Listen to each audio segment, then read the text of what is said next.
Well, it doesn't work, I'll just do it manually. We'll just do it manually. Thank you for returning after wrapping up for the year. They've all vanished. Our second speaker of the day. Thank you very much, everyone. Come on down, please. It's a bit noisy in the back there. It's Ian. I knew it was Ian.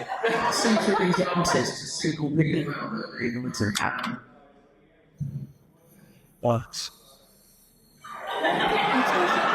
Is McConaughey at it as well? God's sake. I'm delighted to join you on stage. We have Craig. Should have left you in Alcatraz. The first time I met Craig was at a horse racing track. Now, that's not to say you were gambling, but Craig started out. He didn't start out. I met you at Arsenal for the first time, and you were doing events at Newbury Racecourse. Yeah, that was the spiritual home of the lads, yeah. So that's where I first met you, but you got quite a journey since. Yeah. And we won't mention politics. I gave it a go. I mean, it does have a Lib Dem MP here, so it's all good. I know Zoe. No, it's Bronze in Stampton North I stood in, but I could have been, yes. People here might get those who any industry represents. Let's move on from that. Craig Smith talked about his journey as an young investor. So, thank you. Cool. Thanks, sir. And I'm standing in. Nick Button Brown is apparently award-winning Angel Investor of the Year from UK British Angel Association last year. He's in dice, so you get me. So just imagine me as bald and about 2 or 3 feet taller, and you're about there. Let me see. For those of you who don't know, give me a bit of background. We're talking about Newbury Racecourse. The actual first Insomnia event, which is a big LAN party, it's still on the BBC's website, in '99. But I'd been doing LAN gaming since '94 when it was DOS and everything like that. And you had to load network drivers, so really hardcore days of Terminators and stuff like that. We then ran these events got bigger and bigger and bigger. I was at medical school, going to be a doctor, but my parents took it great when I said, actually, I'm going to leave in my final year and go do this full time. And then did. We started the online side of the business, which still exists today, multiplay.com, back in 2002. I was driving into London and installing servers, and that was hosting servers all around the world. We did all sorts of things on esports and competitive gaming, and it's great to hear community being talked about, because that's what esports effectively is. It's community engagement. It's the way of doing it. And out of nowhere, in fact, led by a certain person in the room here, actually, I was approached in 2015 to be acquired, and it came out of nowhere. And we'd just been building, we weren't thinking about it. Acquired by Gain, did my time at Gain. But that was good. And they actually then sold on the hosting business to Unity in 2017 for more than they bought the whole business from us for, which is, I view as validation, not missed opportunity. That was double validation. Since it's in 2015, I started angel investing. I started helping other companies avoid, we talk about pitfalls and the scars you make along the way. People, you have to learn a crash course how to be a business. Like, you have to be the lawyer, HR, finance, every part of the business you have to learn as you're growing it. And you become jack of all trades to do it. But that's where I am now. So what I've done so far, I started out with Ascension. Now they're another award-winning VC that does early stage, primarily SCIS and EIS, so tax efficient investments. Also, Nick and I started the Games Angels, which is basically an anarchic Slack channel where we just post deals and people jump in channels, and occasionally investments happen and SPVs and all this sort of stuff goes on. And I've always invested in people, not projects. So I'm not a publisher, and I want to be part of the journey because I feel that's how I can add most value along the way. And it's always about relationships. Companies don't do business with companies, people do business with people. And it is a relationship. And today, it's over 2 million. I've personally invested in over 100 companies. That's across the tech space. That's not just games. And a few notable ones there, Rod Mayer, Fury, I was in early for them. And like I said, The Legolas was at 80x. Wow, that was pretty crazy. And that was one that was suing the Games Angels. So there you go. Quick disclaimer, I don't have to go quickly through this. I am not qualified in any way or authorized as a financial advisor or a lawyer. So yeah, this is my experience, what I think. Consult your own advisors before taking any of this advice on board. It's the usual disclaimer, but there we go. So the sort of thing between finance and games, it's always been used as a hit-based industry, and we've had fingers of external VCs burned. You know, we've seen this multiple times where they flood in, I won't say the E word, or any of those, or the S word, where valuations are sky high and everyone gets high expectations and, what's going to happen? Boom is followed by bust. There's very few specialist funds, some exceptions in the space, and particularly angels and advisors, but that's changing as people have exits. You're getting more people who built games companies, exiting those games companies, then wanting to give back and help the next generation. There's always been this disconnect between games and finance, and creative people and finance in general and finance. They tend to flag things. I tend to do the translation between developer and finance and do that sort of thing. And one of the misconceptions is that there's no money out there. There is an awful lot of money out there right now, sat, unallocated, with trash into place. Certainly in some of the bigger funds. That's one of these things, the idea that there's not money out there. The deals are still being done, even in so-called hard times like that. There is money out there that is not earning any management fees. It's not faced. And understanding how that works is interesting. But I'm talking about angel side investing. We still need to do more to educate people about the games industry. It's still the biggest thing a lot of people don't know about. I still get surprises when I say it's 3 times bigger than music and film combined. People still get surprised. And it's just as like people still don't know about AI. You know, I still find people who don't know about AI. We assume knowledge that people have, and they just don't have it. We think people know what we know, and they don't. When I'm talking to someone about investment, I take it right back. I go, right, hold on, before we even talk about investment, what do you want? What are you looking for in life? Because you may look over there and see someone exiting for a significant value, but that's wanting the end result. Do you want the journey? The journey is not what you want, I would argue. And if you do want that, fine, we can talk about it, but let's look at what you really want. Because there's absolutely nothing wrong in building small businesses. 86% of businesses in the UK employ 9 or less people. It's just because number one, it's hard to grow and run a business at the same time. And you go through barriers of growth where everything has got to change. What worked before doesn't work anymore. What got you here won't get you there on bingo card items. There's nothing wrong with just building a small team, doing what you love, earning some reasonable revenue, taking out as dividends, and just enjoying life. You don't need to get on the train of investment unless that's really what you want. And make sure that your entire team is aligned. I've labored this point and still come on stuck with some tips. And is there another way? Do you want other people involved? Is there another way to fund it? I mean, look at debt financing, look at friends and family first, look at other options. And I didn't ever take external investment. I did it organically, reinvest, and took debt along the way, primarily to survive the 2008 financial crisis. But that was one thing. And values are important. And if you ever see a company with values written on the wall, run a mile, because they seem to expect those to osmose into you. That's not how it works. And if you ever see integrity as a value, that is not a value. That is a mission to play value. You should have that anyway. It's on the fucking wall. There's a real problem with the company. Put it that way. And there's a very book, Start With Why, Simon Sinek. He's one of my sort of guys. People are motivated. All decisions that people take are emotional in nature. There's a neuroscience to back it up. The part of the brain involved, the limbic system, is always involved when someone is making a decision. All decisions are emotional at some level. So starting with the why they want to do something, not the how or the what, is very interesting. And this is where you get to alignment. Particularly, we're talking about 5 members of the Star founding team. If they are not aligned, you are off to a really bad start straight away.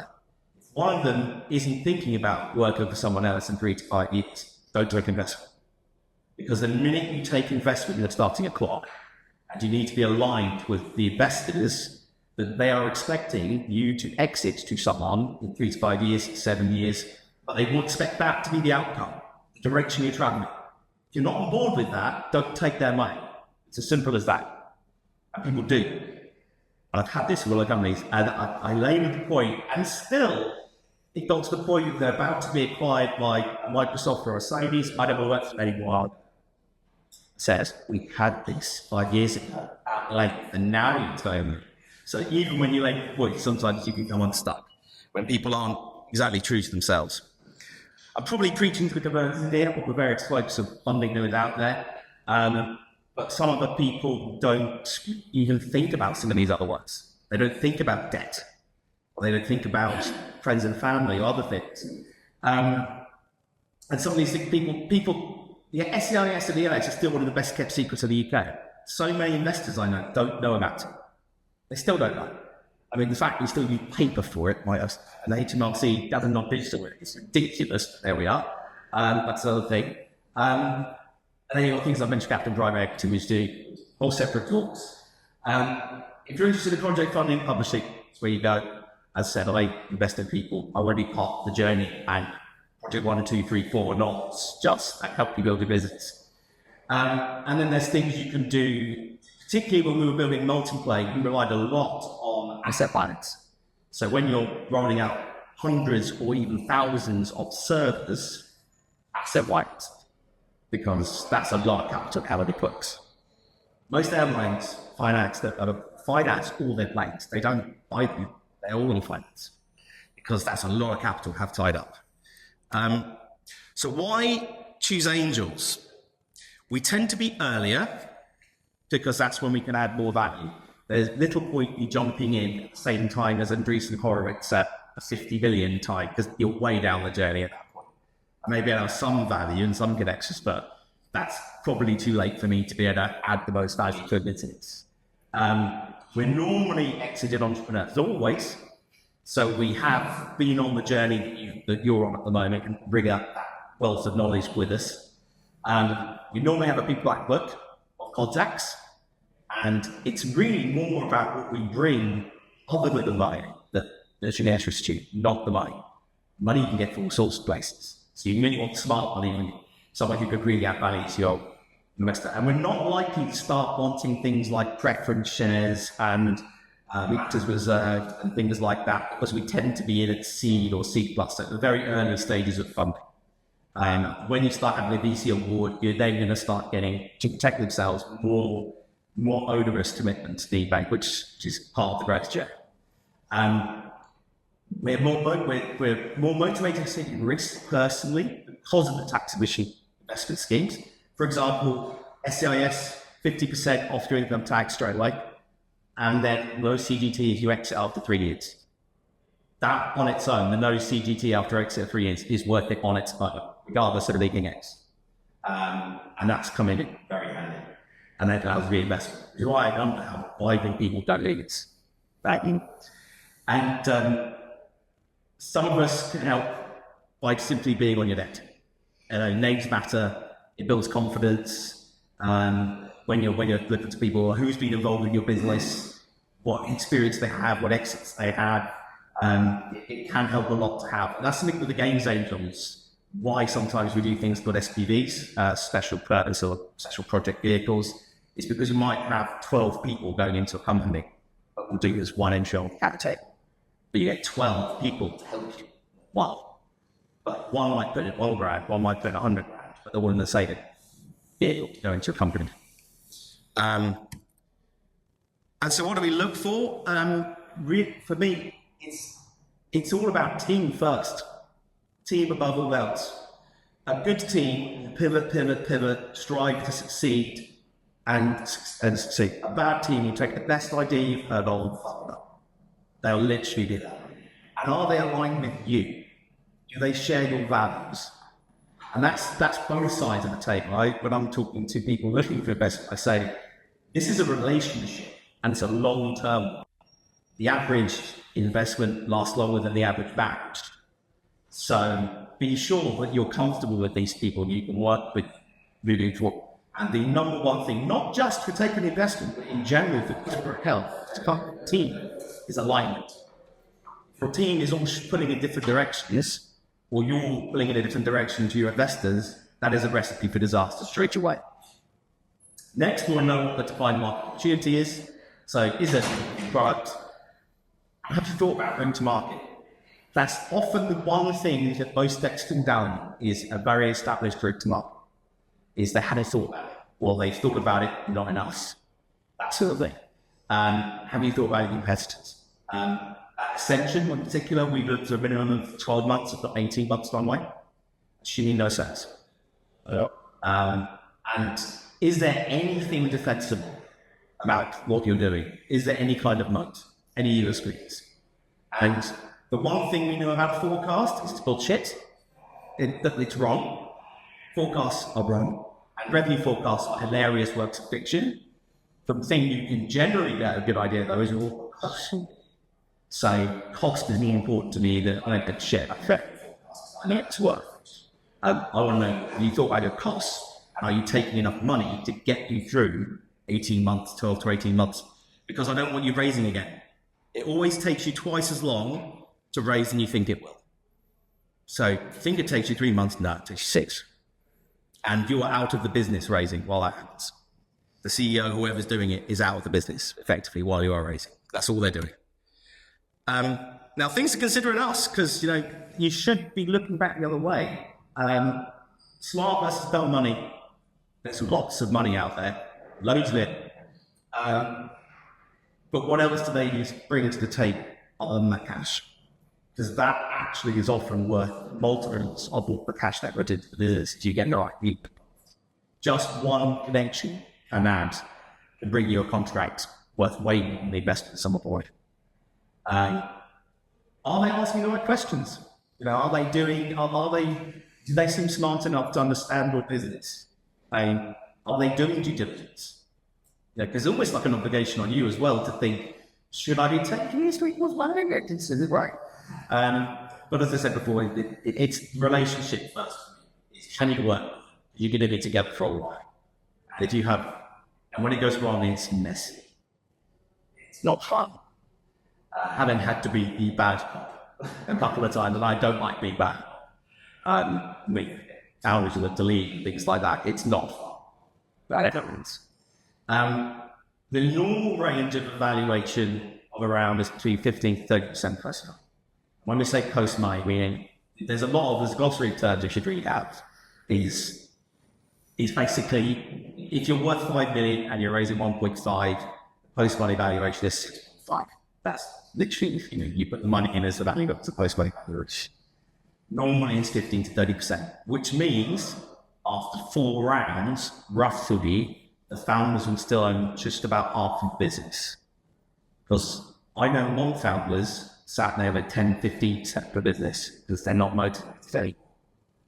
I've seen this happen multiple times in governments where they got too much owned by the investors, and either you have to Phoenix it, which means literally finish, then buy the idea out, start again, or you need to recapitalize. That's completely. Sorry. So we could wait. You can wait to the end or you jump in, I think. So I want to start sharing. Yeah. But establish for something what else. Okay, there's loads of ways of valuing it. And there's a most. Honestly, what drives that valuation is how much of the company you're selling and not the value of what you actually have. It's a made-up number. Because, if you really worked out the truth, if you looked at the book value of your company startup, it is 0. Or big tens of thousands. But you want to raise 1.5 million to make a gain. You have to set a number that you sell at a reasonable percentage of the company. That's where that 15-30 comes from. You'll want 15, we'll want 30. Yeah, that's the way. And there's a bit of tension that goes between the two. That's just that's the rule of thumb that generally is in those ranges. And even at the moment, some deals have been done where they're the center. Other people follow the right to context of like. But also, what are the expectations of the investors? What are their normal size of, what little ticket size do they do? What's the type of investments that they have in other things? What do they don't want? Sometimes you want us to get something you want. I would do as much or as little as somebody needs. Like, night would be at least a non-exec. Just, I can't help it. I want to get my hands dirty, get involved. Well, as you go, I concept or I literally team first before I even get on to what they're doing. But then we start looking at I've got a quick slide that basically, because really your pitch deck is 7 slides. There is literally 7 slides. This is more about Being tired. This is really more about you need to be resilient. Now, when you do sales training, everyone can learn to sell. Soft skills are not soft. They're very hard. And you're both in their impact and in how hard they are to teach and learn for some people, particularly in a neurodiverse industry, where some people may not understand emotion the same way you do. We massively over-index in the university, the games industry, and creative industry in general. I'm ADHD. It was a surprise to know the arrow. For example, it takes on average 9 no's before we get any yes in sales. So 9 investor meetings before you find one, you're going to likely fired. So that's the rough thing. The number of people who send one email and then never follow up, never try any other methods, you've got to be there. There's a book and grit, and I'll give you a massive about tenacity and resilience is more of a predicting success. That's it. So keep going. Don't be afraid of pushing. I've had some people say, but I emailed them last week and piss them off. It's like, do you have any idea how many emails they get? You're not, and schedule your email to arrive at 8:30 or 9 in the morning. So it's the top of their inbox when they get to their computer in the day. There's these sorts of little tips and tricks you get. Use a CRM, schedule follow-ups, and do it. This is it. And don't just focus on email. Find other ways to get at that person. Do they know? Does he want to go angels louder? Do they go to any meetings? Are they on social media? There's lots of ways to do that. And I'll get this with attend events. You can do them virtually, or you can do them. In person. This is written back in COVID, the original version of this. And consider agents, but they'll take a percentage. I don't like doing that because I think me taking a referral percentage for getting your investment isn't aligned with how I want to work with you. It doesn't feel right. It's the wrong motivation for me. So that's not how I do it. But anyway. Yeah. No, I don't like it. And it's illegal in America, I believe, to take a percentage for referrals. Wow. Yeah. One of the things that's illegal in America, not here. So, I mean, this is almost sort of like in terms of, I do a lot in terms of wellness, mental health, things like that. And I'll give you one quick one takeaway here. You're going to have a lot of meetings that are going to feel like a waste of time. They are not. They're all learning. Every single meeting you have is an opportunity to learn, but have strategies in place to deal with the fact you are human and it will take its toll. So it's okay to not be natural as a salesperson. It's a skill you can learn. I can teach anyone to sell. They won't all be the greatest salespeople, but you can teach anyone what the basics are of it. One tip for me, a 70% list. Daily check-in with yourself. Have a list of things that you know if you do it will make you feel better, will feed your soul, will raise your spirits. It could be going for, it could be a particular track of music, it could be a YouTube video, it could be an inspirational tech. Have a list. I've got a 70% list. Have a list of things, write it down, and have it at the top of your Evernote or your Notion or whatever, and check in. Am I between 0 and 100? And if you're below 70, do something on that list. And that's a way to keep your resilience up. And just things like exercise often are something that helps people do this sort of stuff. It is well known that depression massively over-indexes in entrepreneurs. So have strategies to deal with, as does neurodivergence, because we don't tend to fit in the normal corporate cultures. So that's just a Quick thing about dealing with that. What do exits look like? we normally start at the beginning with a good idea who you're going to be selling to. But sometimes it's a surprise, but it's normally you've got to be like who the likely people are going to be. It's likely to be some sort of strategic sale to someone in space that you're going to disrupt. The thing is to buy you. I love it when people say, wouldn't Microsoft or Amazon just throw some developers and build this anyway? Bullshit, because they work. They let other people do the hard work and then they buy it. That's what happens. Obviously, there's things like IPOs, private equity doesn't often get known about by many people. There's a bit more of it around these days in games. They're a different beast, really. But it's still editorial. You have to be profitable. It's all about EBITDA and then looking to execute the next private equity person. That's what they tend to do. And the best advice I had when I was selling the business was be happy all day one. Because 9 times out of 10, you're not there 6 months later. In reality. I'm one of the few, I can count on one hand the number of entrepreneurs I know who were there for their full time period. I managed to stay, but primarily because I got on really well after Gibbs to see if it's a date. Really well, we got really well together. Even though I was going through emotional roller coaster of it's not the company anymore, the culture's changing. It's a real emotional roller coaster. So everything else is a bonus. Be happy on day one. It's the best advice I ever have. I still give it to people. Whether that's a deferred consideration, whether that's vesting shares, earn-out, whatever. Ignore that. Look at what's day one. If you're not happy with that, don't do it. Is my advice. Thank you. I've had a slide on pitch decks. I don't have one. Have I hidden it? 2 secs. This one, I did this just in case. There we go. Lock. We'll do it live. Now can I see where unhide is? Right click, unhide slide. That's you.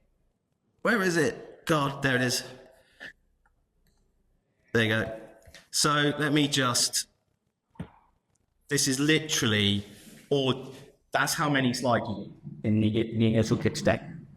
Certainly for the first stage. For people like Angels, I always like to see team at the front. You'll get conflicting answers, so depending on who you talk to, I want to see in a deck in which order it should be. Very tough. I want to see team first, because I want to know, number one, do these people look like people that can actually do this? Are these people that I want to work with? And do they have a set of skills between them that's going to complement each other? For example, do you have a CEO-CCO combination in a tech business? Don't have that. We have backed single founders, but that's rare. It's normally at least 2, and they need to complement each other. Then we go on to what's the problem you're trying to solve? What was the product? Are you solving any problem? Is this a solution looking for a problem? That's a bad thing. Blockchain. In general. Hang on, little things are nailed. Route to market is often the one that most people haven't thought deeply enough at all. Have you thought about the total addressable market, TAM? What is the addressable market you're going for? And use of funds and your forecast for costs is more, it's more important than income. The stages I'm looking at businesses, which is normally seed, Series A, so sub 5 million raw raised. It's different in the US and the UK what those terms mean, just to let you know. Like the seed in the US to be 5 million, here it's like 300, 500K. But the forecast to me, as I said, one thing we know about the forecast is it's wrong. But your costs are more predictable than your farm. So make sure that you're taking enough to have a 12 to 18 month run. And that's what we need, is those slides. I don't go through that. So, questions, I guess? We're going dive deeper into any of the particular areas. Let's try again. Sorry, it's like I work weekends, so Okay. very much at school. Who are you doing, guys? Hello. So I work 336.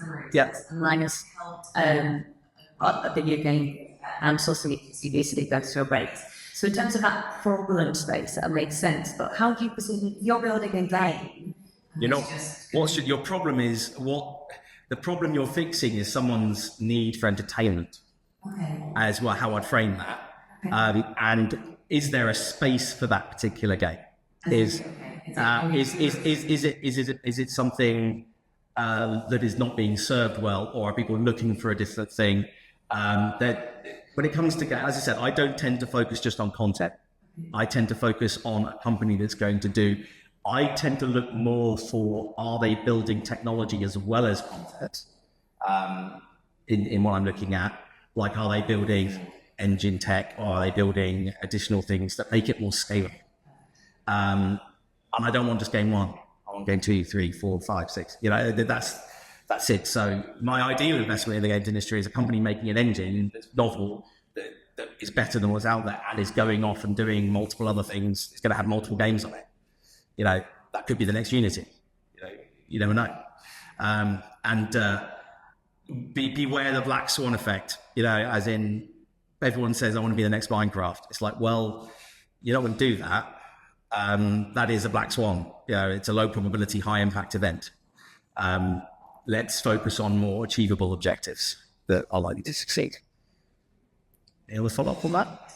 Yeah, thank you very much. Yeah. Go on then, Ian. Which I like very. I just want to reinforce that. Reinforce very next to the same, so it's the big theme. East piece of the champion, yeah, this whole thing of Champions League that I'm watching. Yeah. Actually, if you go back, how about that, 20 years? Yes. It was brilliant, not. I think just reinforcing that once. Last few questions, what do you think you would go today? What do you think there's 20 years? Because now to the end, this is that's the point. They don't think about the journey. It's like, so straight. No, it's not. We nearly went bust like 3 times along the way. What doesn't kill you makes you stronger, sort of thing. I never set out to build a business, really. I set out to build. I enjoyed playing games, so I built events to bring people together to play video games. That became the thing. We brought people together. That was the 3 words that kind of summed up everything we did. We started doing online game servers because we were doing events, because we wanted to play games online ourselves, didn't like what was out there, so we built a new product. So we kind of by accident created a business. But, and as I said, I was doing this while I was pursuing a different career, but then I switched and did it full time. But it's not easy. It's hard to grow a business and run a business at the same time. Very hard. And there's a reason that many companies, like 86%, are less than 9 people. Because when you go from those first 5 people to 25, there's a well-known business barrier there. There's only going to change. What got you here won't get you there. It's put by that name. And suddenly you have to worry about things you didn't have to worry about before, like health and safety, HR. You suddenly need to be active in how you use your culture. And what's interesting for me is that I did things instinctively that it wasn't until 15 years later when I started doing much more reading and more training and joining things like DISTI, which is an organization of CEOs and things, that I understood why it worked.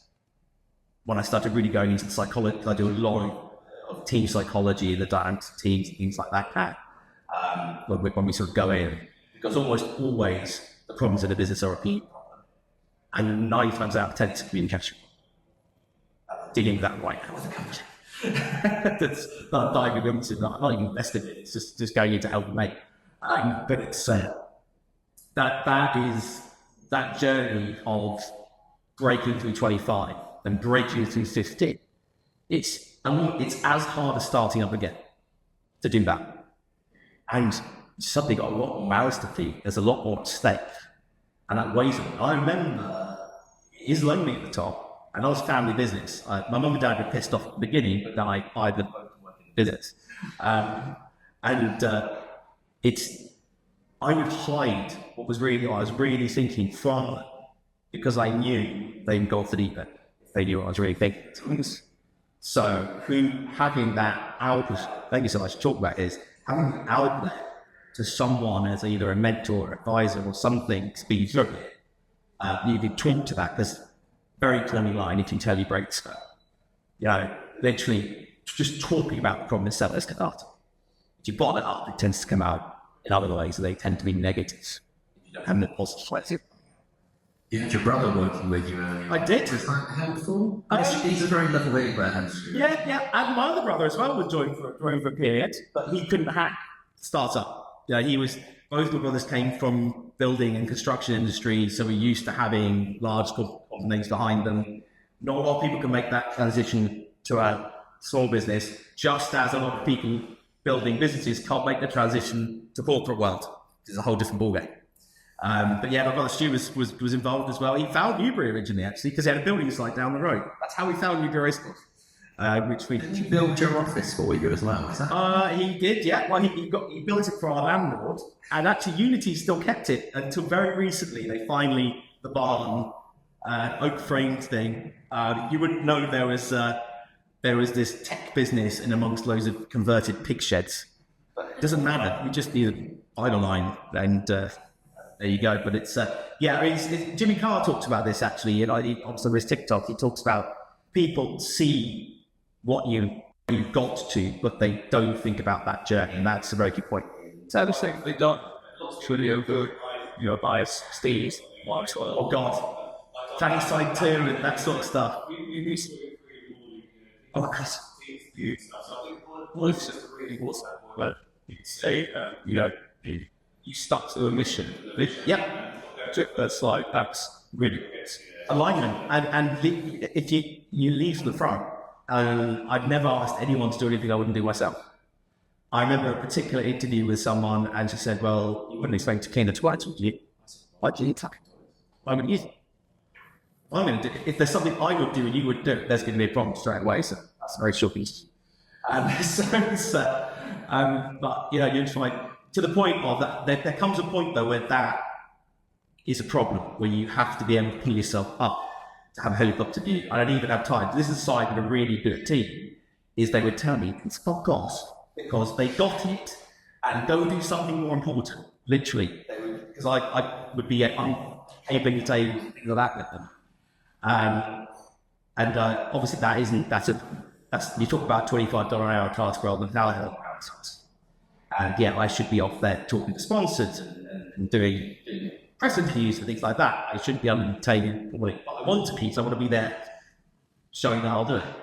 And but that type of leadership builds loyalty, and that's really us. There was a quote recently from someone, see if I get share it. About this army of volunteers who would go to war with me. That's the thing you said to you, Bill. Because all the volunteers just gave up their time to go on the